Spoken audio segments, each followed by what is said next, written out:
Imagine waking up, not from sleep but from the invisible dream you didn't know you were in. The walls around you haven't changed. The sky overhead still carries clouds in lazy procession, and the same bills sit folded on the kitchen counter. But something inside is different. A silence, sharp and golden, spreads through the inner chambers of your mind. You look again at the world, and for the first time, it looks back. This isn't a metaphor. This is the quiet shattering of a veil. Most people move through life as if reality were a fixed structure, concrete, objective, solid as gravity. But the deeper we peer into the nature of things, from the behavior of subatomic particles to the bizarre synchronicities of daily life, a different story begins to whisper from beneath the surface. What if reality as we know it is less like a wall and more like a canvas, or better yet, what if it's a code? The hidden algorithm of reality, how your thoughts reprogram the matrix, no BS, isn't just another vague mystic pitch or law of attraction fairy tale wrapped in feel-good jargon. This is an invitation into the machinery of the real, a journey through the esoteric corridors that link your personal thoughts to the architecture of the universe itself. Because somewhere behind the hum of electricity and beneath the programmed pixels of your daily routine, there lies a pattern so ancient, so elegant that it almost feels like destiny's own handwriting. And the punchline? You've been influencing it all along. Reality in its purest essence is not a passive screen projecting random images onto your consciousness. It is a highly responsive feedback loop, an interactive field of infinite potential waiting for you to remember who you are and how you operate it. Your mind, yes, yours, isn't just some bystander behind your eyes. It is an instrument, a tuning fork humming with intention, capable of rewriting outcomes, shifting trajectories, and collapsing probabilities into chosen paths. When you think, you code. When you believe, you anchor. When you speak with conviction, you send ripples through the matrix. Of course, calling it the matrix is both a reference and a reduction. The term has been popularized, dramatized, and memed, yet its metaphorical power remains intact. What we refer to as the matrix is not just some sci-fi digital illusion. It's the habitual mesh of beliefs, rules, cultural scripts, and collective assumptions that shape our reality by default. Most of us were plugged into it at birth, conditioned to follow scripts we never wrote, defend boundaries we never chose, and settle for lives we never questioned. But what happens when the script fails to match the soul? That quiet tug in your chest, the one that pulls you to explore, to rebel, to create, to love more deeply than logic allows, is the signal that you are waking up, that the outer show no longer satisfies your inner knowing. You begin to see the matrix not as a prison but as a program. And like any program, it can be rewritten. Here's the twist. The keyboard is in your hands. It always has been. But the code isn't typed in letters, it's written in thoughts. In the deep emotional frequencies of belief, in the choices you make when no one is watching, in the visions you dare to hold even when your circumstances contradict them. This isn't about naive wishful thinking or good vibes only echo chambers. It's about understanding that thought, when emotionally charged and aligned with clarity, becomes architecture. So pause for a moment and ask yourself this. If your current life is a printout, what kind of mental code have you been unknowingly running? And more importantly, what would happen if you started to write it consciously? This is not just philosophy, it's mechanics, and it's personal. The matrix responds to energy. It responds to belief. But above all, it responds to identity. Not the labels the world gave you, but the self you claim in secret. The story you tell yourself about yourself when you're alone. That's where the reprogramming begins. That's where the algorithm listens. Now I want you to consider something cosmic. something that should feel both empowering and slightly terrifying. You are not a passive observer in this realm. You are a node in the code, a signal tower, a creator disguised as a consumer. Your thoughts shape the quantum soil beneath your feet. Every intention, every focused emotion plants seeds that bend time and unfold into events. And so I ask you, dear viewer, perhaps chosen one, what if this video found you because the universe has been waiting for you to remember your role in the program? Drop a comment below and tell the universe what it needs to hear. This is not just for me. This is for you, and for whatever is watching through your eyes waiting for its moment. If you feel the pull in your gut, if you sense that this is more than just a late-night scroll and more like a cosmic breadcrumb on the trail of your awakening, then subscribe to this channel. This isn't just content, it's code for those waking up. Hit that subscribe button not just to follow, but to remember. Because once you know how the code works, reality can never gaslight you again. Let us now descend deeper, beneath the shimmering veil of appearances, into the elemental bones of this reality itself. We are not merely exploring ideas, we are unraveling the scaffolding that holds together the illusion.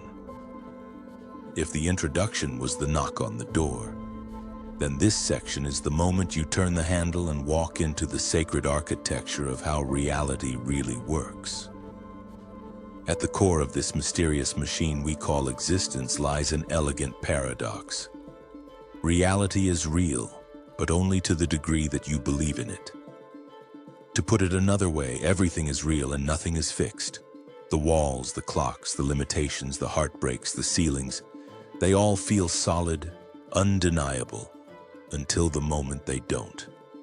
Until one thought, one shift in perception begins to crack the illusion like a hairline fracture in glass. There are invisible laws, yes, but even the laws are programmable. Let's start with the most pivotal idea, the axis around which this entire exploration rotates. Your consciousness is not inside reality. Reality is inside your consciousness. It sounds like a riddle at first, like something scrawled in golden ink in a hidden monastery library. But it's profoundly literal. Every experience you've ever had from birth to this very second has unfolded within your field of awareness. The world as you know it is a filtered rendering, projected and interpreted by the meaning-making machine inside your skull. And yet, it goes further still.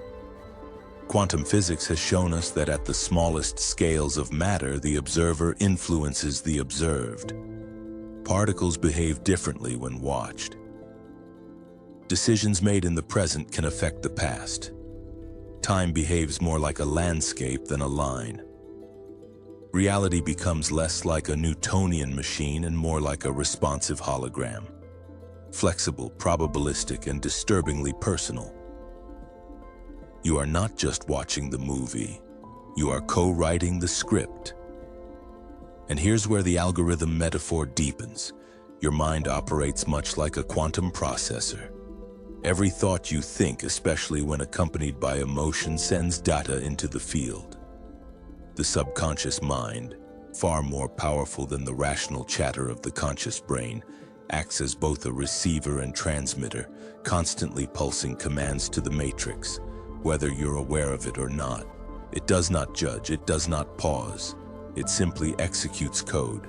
So if, for instance, you have been unconsciously running the mental software of "I am not worthy," or "life is hard," or "nothing ever works out for me," then the matrix obeys without question. It bends probability to match your vibration. You receive more situations, people, and timelines that echo your internal broadcast. You keep encountering the same loop, not because the world is cruel, but because the algorithm is loyal. What happens if you change the input? The matrix doesn't respond to mere wishing. It responds to dominant patterns of belief. That's why most manifestation techniques fall flat for people. They're trying to speak a new reality into existence while still carrying the emotional charge of the old one. It's like typing new code into a program while running a virus in the background. The system glitches. The feedback is muddy.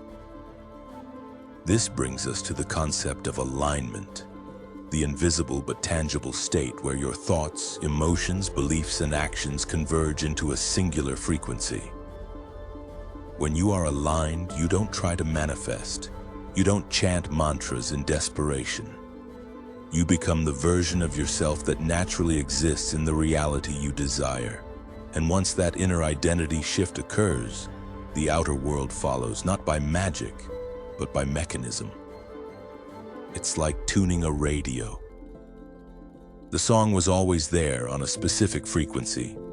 You just couldn't hear it until you adjusted the dial. But let's take it further. The thoughts you think are not isolated neurons firing. They are entangled data points in a larger web. This web, what mystics call the Akashic field, and what science is beginning to explore as the zero-point field, is where all information, potential, and timelines exist simultaneously.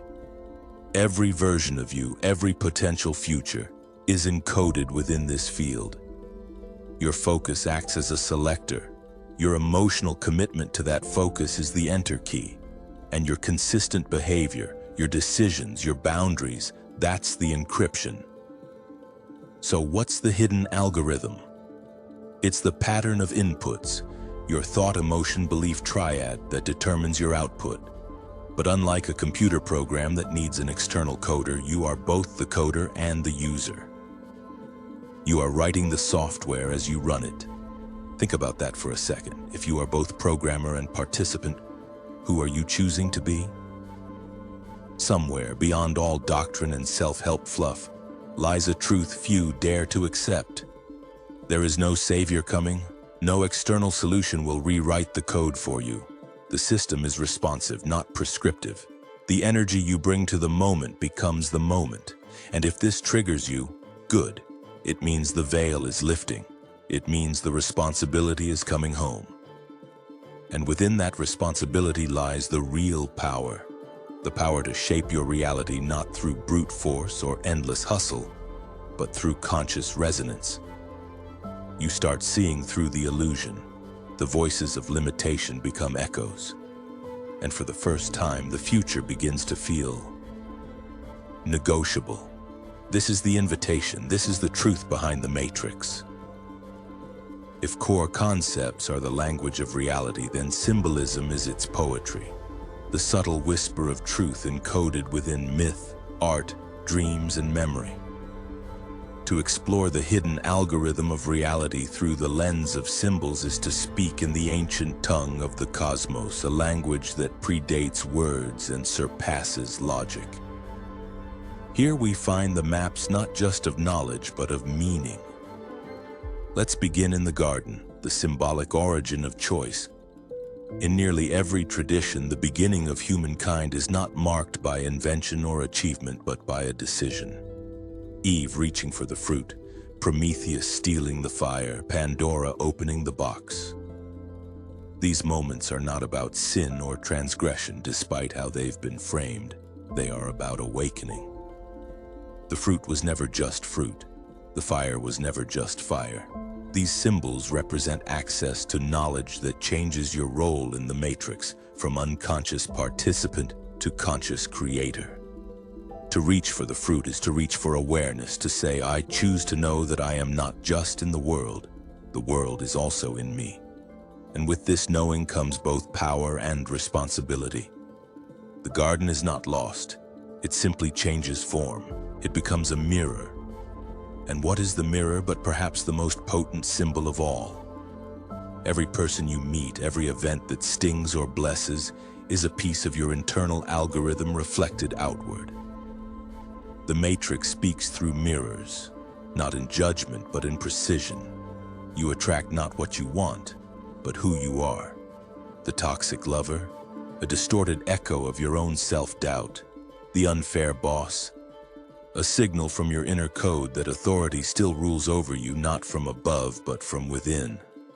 The repeated failure, a glitch rooted in the narrative you've been looping since childhood. But here's where the story deepens, because the mirror isn't cruel. It's diagnostic. And when you start reading reality this way, life becomes a mystical feedback system. You begin to see the world not as a series of obstacles, but as encrypted messages from the deeper you. The you that exists beyond time, beyond trauma, beyond identity. Let's dive into a different symbol now. The labyrinth. The labyrinth is not a maze. A maze tries to confuse you. A labyrinth is designed to wake you. In every ancient culture, from the Greek myths of the Minotaur to the temple patterns of Egypt and Tibet, the labyrinth represents the inner journey. You enter with questions, illusions, and inherited beliefs. You walk through shadows, doublebacks, dead ends of thought, and you arrive not at the exit, but at the center.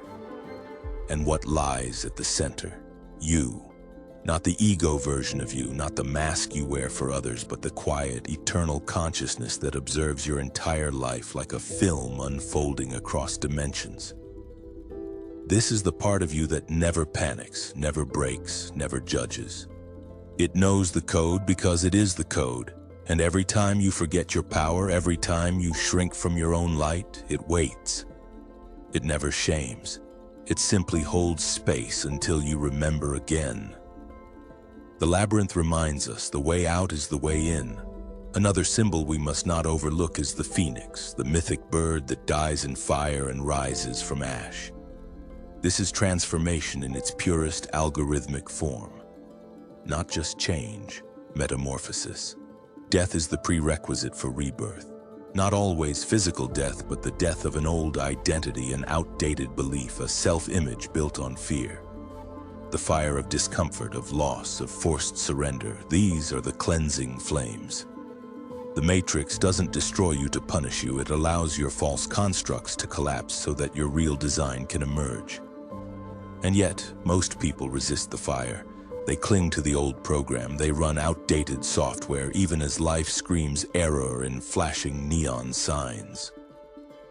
But the phoenix whispers something different. It says, "Burn gladly. Let the ashes come. They are fertile. They remember.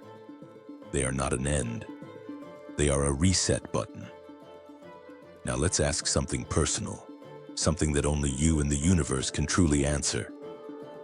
What are you still carrying that no longer serves the version of yourself you are becoming? Go ahead. Write it down, whisper it, or comment it. This is between you and the algorithm. Between you and your rebirth. And finally, let us visit the figure of the chosen one. Neo, Harry Potter, Moana, the Buddha, the awakening self. This archetype exists not to glorify a single hero, but to mirror the potential inside every being who dares to awaken.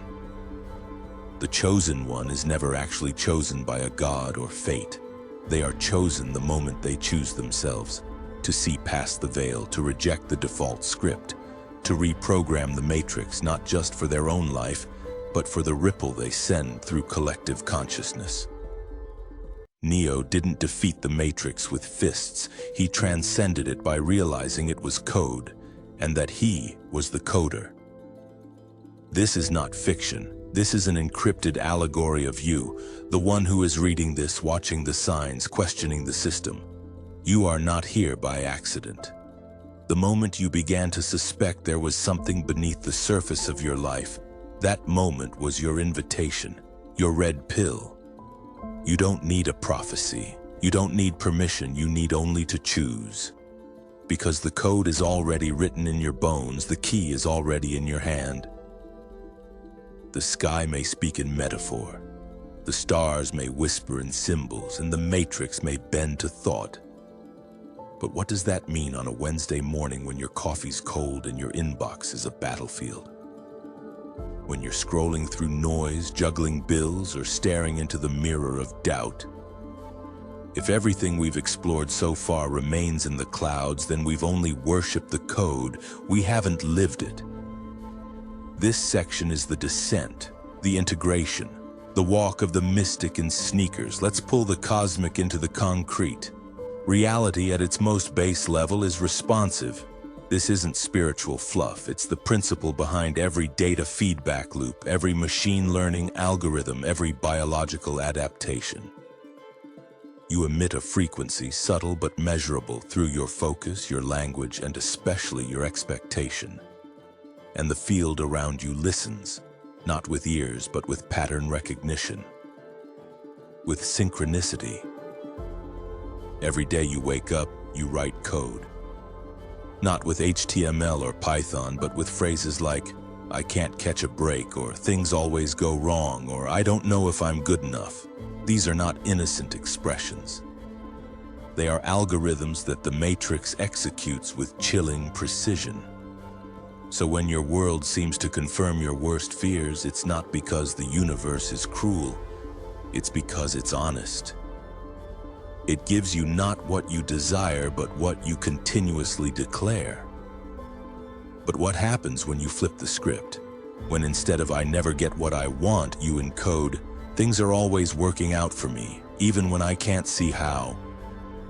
The change is subtle at first. A missed bus leads you to meet a new friend. A job rejection reroutes you to a gig you didn't even know you wanted. You start to notice what was always there. The hidden guidance system, the adaptive software of your reality. This isn't a trick, it's calibration. You're not forcing a new world, you're tuning into it. Now let's talk about vision, not the Pinterest board kind, but the internal compass kind. When you have a clear inner picture of the life you're choosing, one infused with feeling, not just imagery, you send out a kind of psychic GPS, and like satellites adjusting to a signal, reality begins to reroute you. It's rarely instant, often uncomfortable, but always intelligent. Opportunities arise, and so do obstacles, but the obstacles are now curriculum, not curses. They teach, test, refine. This is where discipline enters, not the rigid, punishing kind, but the gentle, creative kind. Waking up and setting your energetic tone matters. 10 minutes of presence in the morning, feeling into your chosen reality, is not a luxury. It's coding time. Visualization, gratitude, affirmations. These aren't clichés when used with intent. They are commands whispered into the field. And your body? Your body is your biofeedback device. Emotions are the sensors. If you feel drained, uninspired, or anxious, you're likely looping a disempowered thought code.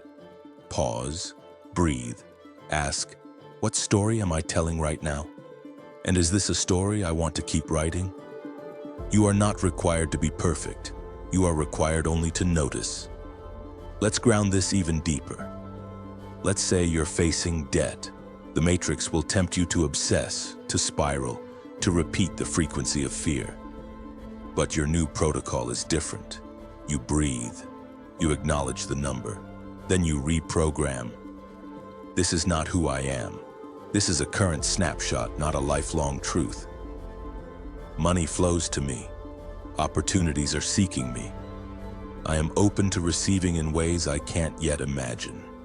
And while the mind rolls its eyes, the code listens. Or say you're in a toxic relationship. The default programming might say, "This is the best I can get." But you are not your old loops, so you whisper instead, "I attract relationships that reflect my self-worth. I am learning to honor myself first. I don't chase, I align." Slowly, the matrix begins to echo your new frequency, first internally, then externally. Here's a powerful truth. Nothing in your external world shifts until your internal world aligns. But once that alignment happens, the external has no choice but to respond. The hidden algorithm doesn't demand that you leap off cliffs or meditate for hours. It asks that you become conscious, consistent, and curious. That you stop speaking as if life is happening to you and start scripting as if life is happening through you. Reality becomes malleable the moment you do.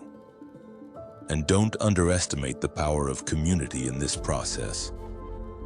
Surrounding yourself with others who are also rewriting their code amplifies the signal. Echo chambers of growth are not delusions, they're accelerators. When you speak a new truth into a group that believes in your power, you charge the frequency, you bring it into the now. And speaking of alignment, if this message resonates with you, if it stirs something deeper than logic, a half-forgotten knowing in your soul, then this channel is your digital sanctuary. Subscribe, not for the sake of vanity metrics, but because you're choosing to step into a new paradigm. And this space is built for travelers like you, for the ones who question, who awaken, who code, because let's be honest, the world needs more conscious creators and fewer unconscious consumers. We don't wait for permission, we remember, we apply, we transmit. There comes a moment in every seeker's journey, not at the beginning, when the discovery is fresh and intoxicating, but further in when the dust has settled, when they stand quietly between two worlds. One foot planted in the familiar inertia of old thought patterns, old beliefs, and the safety of the known. The other foot, hesitant, trembling, pressed against the threshold of a reality not yet lived but deeply, unshakably felt. That moment is now, and it's not a metaphor. You've glimpsed behind the veil.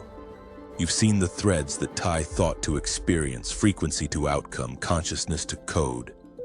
You've felt it, the eerie precision of synchronicity, the way life echoes your internal world like a mirror polished by memory. You've begun to realize this isn't mysticism for mysticism's sake. It's a kind of engineering, not mechanical, but metaphysical, not rigid, but profoundly responsive. The hidden algorithm of reality has always been running, quietly, faithfully adapting to your inner narrative with cosmic neutrality. It doesn't punish or reward, it simply reflects. But here's the real kicker, the final twist that the Matrix never wants you to remember.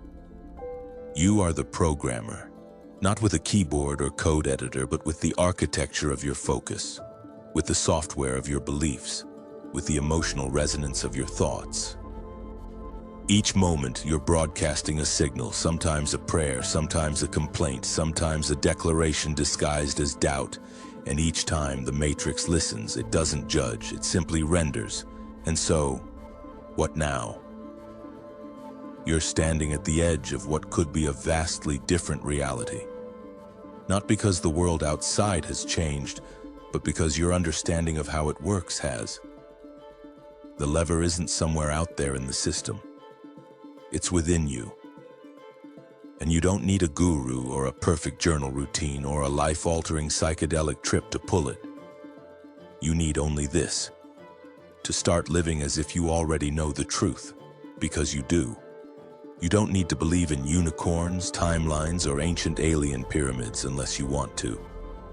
This isn't about dogma. It's about sovereignty. It's about waking up tomorrow, looking around your life, and realizing that what you see isn't a sentence. It's an interface, a screen responding to a script that's been running beneath your awareness for years, decades maybe. But now you know the back door, not to escape, but to rewrite. Here's what happens when you dare to embody this. People treat you differently. Not because they've changed, but because your frequency no longer permits old dynamics. Money begins to appear, not out of thin air, but out of shifted belief. You see patterns before problems. You respond rather than react.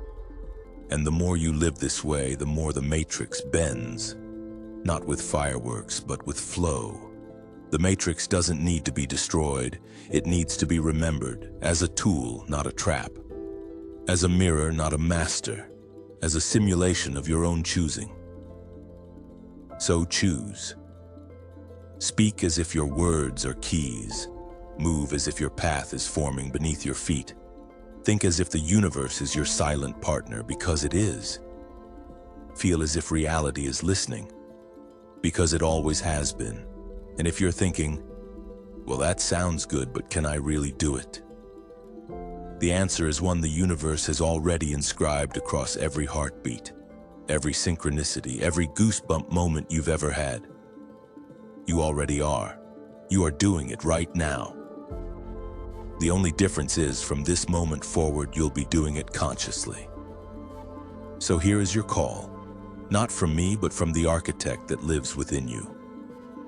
Write new thoughts, speak new spells, walk new frequencies, and trust, not passively but actively, that the matrix is not your enemy.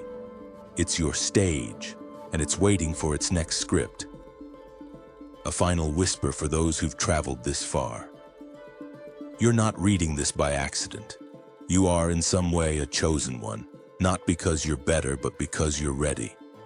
Ready to code, ready to shift, ready to embody. If this message has sparked something in you, an echo, a fire, a remembrance, then subscribe. Not just to this channel, but to your next level of reality. To the version of you that remembers their power in a world built to make you forget. And as always, the Matrix is listening. The field is waiting. The code is yours. Now go. Reprogram everything.